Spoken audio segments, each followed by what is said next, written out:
नमस्कार। आज हम कक्षा 9 सामाजिक विज्ञान एनसीईआरटी पाठ्यक्रम में इतिहास का प्रथम अध्याय फ्रांसीसी क्रांति का अध्ययन करेंगे। तो शुरू करते हैं। पहले पाठ के अर्थ से। फ्रांस यूरोपीय महाद्वीप में स्थित एक देश है और इसकी राजधानी पेरिस है। क्रांति क्रांति का अर्थ क्या होता है? देखिए, लंबे समय से चली आ रही व्यवस्था में सकारात्मक परिवर्तन जो होता है उसको अपने क्रांति कहते हैं। एक तरह से एक आंदोलन बोल सकते हैं कि अच्छे सुधारों के लिए किया गया आंदोलन क्या होगा? क्रांति होगा। इसी प्रकार ये फ्रांसीसी क्रांति भी फ्रांस देश में जो उसका शासक था उसके अत्याचारों से वहाँ के लोगों ने जो तंग आकर क्रांति की थी उसी के बारे में ये अध्याय है। शुरू करते हैं। आज हम मुक्ति, स्वतंत्रता और समानता को सहज सुलभ और सामान्य मानकर चलते हैं, लेकिन हमें याद रखना चाहिए कि इन सब का भी एक इतिहास रहा है।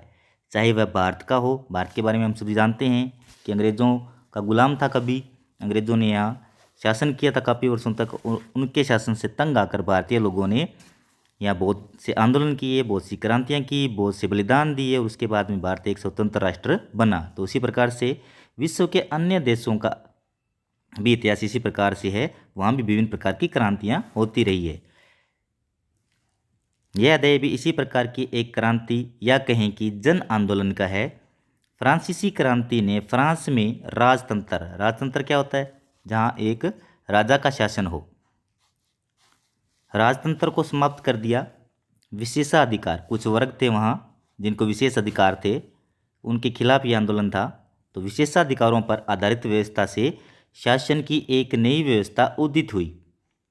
क्रांति के दौरान तैयार किया गया मानव अधिकार घोषणा पत्र, जब लोगों ने वहाँ आंदोलन किया तो वहाँ एक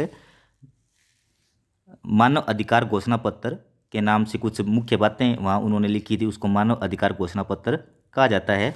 ने वहाँ एक नया युग शुरू किया।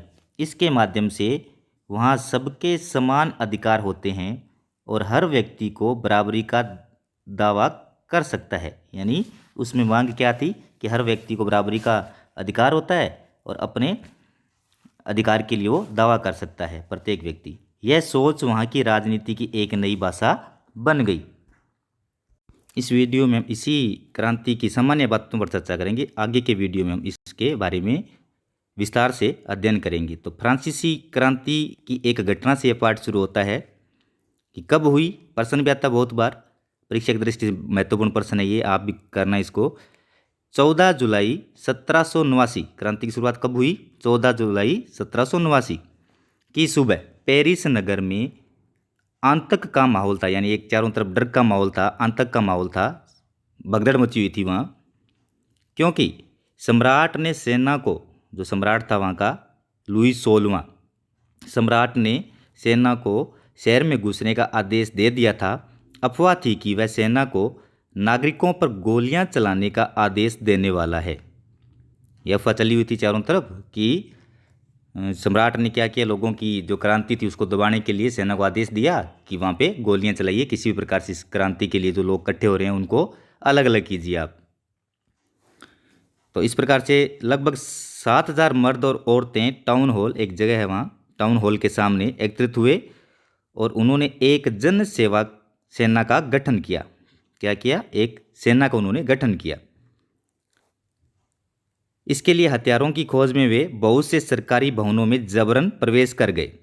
अब सेना का गठन तो कर लिया लेकिन हथियार भी चाहिए, तो इसके लिए उन्होंने क्या किया? आसपास के जो सरकारी भवन थे उनको उन्होंने लूटना शुरू किया। लोगों का समूह पेरिस नगर के पूर्वी भाग की ओर चल पड़ा और बास्तिल किला वहाँ की राजा की प्रमुख शक्ति माना जाता था।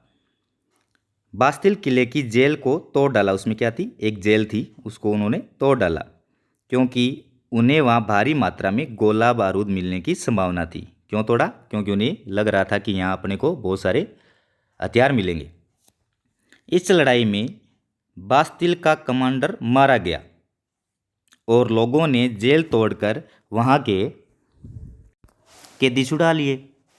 लोगों ने जेल तोड़ दिया और जितने भी कैदी थे वहाँ उनको उन्होंने आज़ाद करवा लिया। फ्रांस का शासक लुई 16वां एक निरंकुश, अत्याचारी, स्वेच्छाचारी और भोग विलास में लिप्त रहने वाला शासक था। यानी वो किसी की नहीं सुनता था, खुद की मनमानी करने वाला एक शासक था और उसकी खिलाफत करने वालों को वह बास्तिल की जेल में डाल देता था।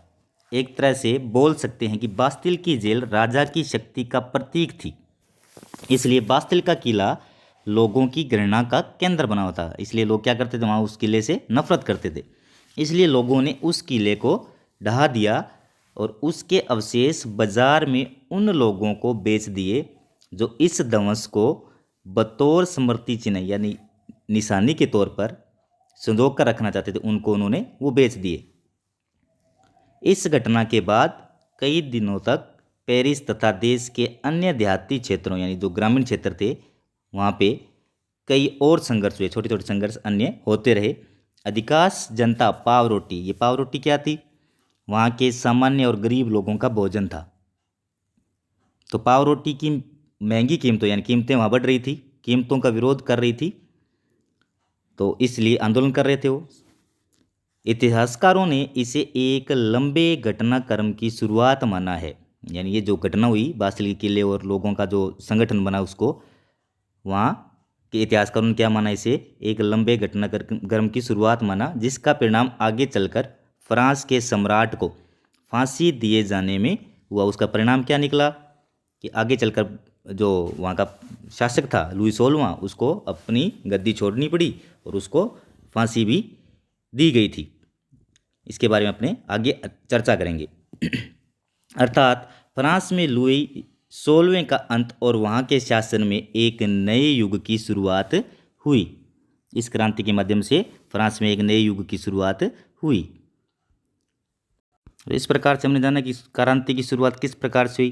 तो अब तक का जो मुख्य बिंदु है वो क्या है, शुरुआत कब हुई, 14 जुलाई 1789 को क्रांति की शुरुआत हुई और उस समय वहाँ का शासक कौन था, लुई 16वां था।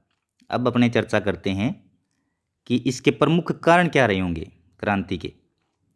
देखिए उस समय अमेरिका और ब्रिटेन का युद्ध चल रहा था और उसमें फ्रांस ने सहायता दी। लगातार फ्रांस भी युद्ध करे जा रहा था, सेना थकी हुई थी, इसलिए वहाँ के लोगों में आक्रोश हुआ, एक कारण था।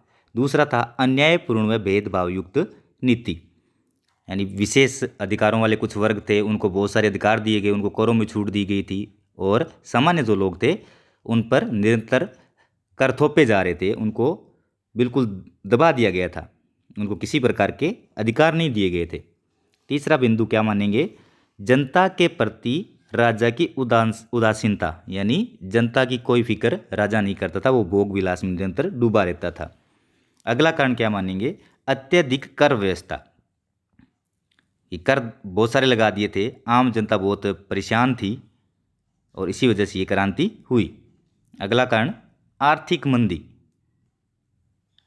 यानी निरंतर युद्ध में लिप्त रहने के कारण क्या हो गया था, वहाँ फ्रांस आर्थिक मंदी में डूब गया था। और अगला पॉइंट था विशेष वर्ग को विशेषाधिकार। ये विशेष वर्ग क्या थे जिनको विशेषाधिकार दिए गए, देखिए वहाँ 3 वर्ग थे, जैसे भारत में ब्राह्मण, वैश्य, शूद्र और क्षत्रिय माने जाते हैं, उसी प्रकार से वहाँ भी 3 वर्ग थे। पहला था प्रथम स्टेट, द्वितीय स्टेट और तृतीय स्टेट। तो प्रथम स्टेट था पादरी वर्ग का, उनको कर बिल्कुल भी नहीं देना पड़ता था। द्वितीय स्टेट था कुलीन वर्ग का, जो बहुत कम कर देते थे। और तृतीय स्टेट जो था उसमें सामान्य लोग थे, जैसे व्यापारी, किसान और कर्मचारी, ये सर्वाधिक काम भी करते थे और सर्वाधिक कर भी इनसे ही वसूला जाता था। तो इनसे 2 तरह के कर लिए जाते थे, एक राज्य को कर देते थे और अगला कर जो था वो चर्च को देते थे, यानी इन पे दोहरी मार वहाँ की जा रही थी। अब क्रांति जो शुरू हुई, वहाँ के क्रांति करने वाले लोगों की मुख्य मांगें क्या थी। प्रथम मांग जो थी, नागरिक अधिकार की बात अपनों ने की थी घोषणा पत्र की, उसमें ये थी मांगे, पहला था समानता, कि सभी को समान समझा जाए, विशेषाधिकार जो है उनको खत्म किया जाए। दूसरा था आज़ादी या स्वतंत्रता। और तीसरा जो कारण था या मांग थी लोकतंत्र की स्थापना, यानी राजतंत्र को खत्म करके वहाँ पे लोकतंत्र की स्थापना की जाए। तो इस प्रकार से हम मुख्य मुख्य बातों का आप इस वीडियो में अध्ययन कर चुके हैं। विस्तार से इनका चर्चा अपने अगले वीडियो में करेंगे। धन्यवाद।